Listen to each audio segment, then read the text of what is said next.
But those were insignificant things to a 10-year-old girl who was relishing the feel of air on her arms and legs when she was outside playing with friends.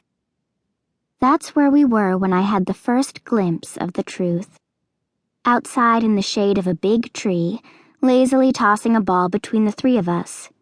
Kobe, who was named Cobra, Tawny, and me, Nalah.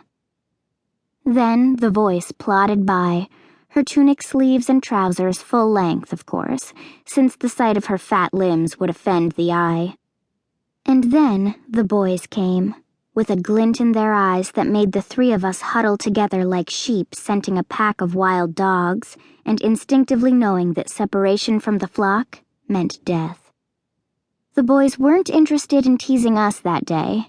Not when the voice, looking back and recognizing danger, began lumbering toward the nearest house, no doubt hoping to be rescued. They moved too fast, surrounded her too quickly. "Aren't you hot?" they taunted the voice.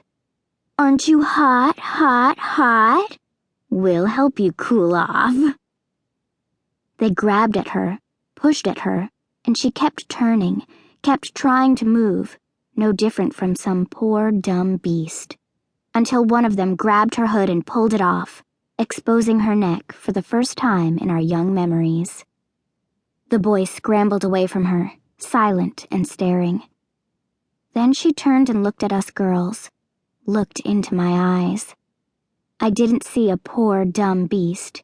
There was intelligence in those eyes, as maimed as her body. And there was anger in those eyes, now unsheathed for everyone to see. Some adults finally noticed us and realized something was wrong. The murmur of concerned voices changed into a hornet's buzz of anger when the adults realized what we had seen, and why. The voice was solicitously returned to her house. The boys were marched to the elders' hall to have their punishment decided, and we three girls were escorted to our homes, where our escorts held whispered conversations with our mothers. I spent the rest of that afternoon in solitude, keeping my mind carefully blank while I watched the play of light and shadow on my bedroom wall. But my mind would not remain blank.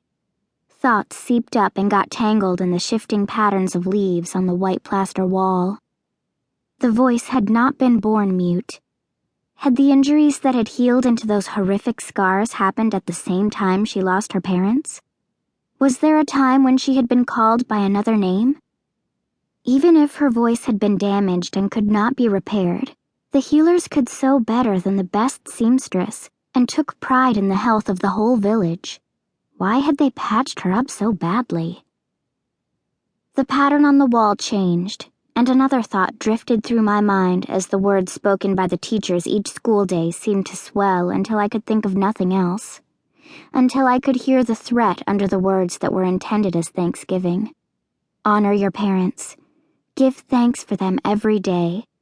Without them you are orphaned, and an orphan's life is one of sorrow. The voice was cared for by the whole village. She had a house. But it's one of the oldest houses in the village. Is she the first who lived there? If you ask your mother or grandmother, will they admit that another mute orphan had lived there before? Everyone brought her food and treats. Even little children, helped by parents, presented her with treats. Did she ever truly want them? Why does she have those scars? I didn't have an answer. Didn't want an answer. I hurt for myself, and I hurt for the voice.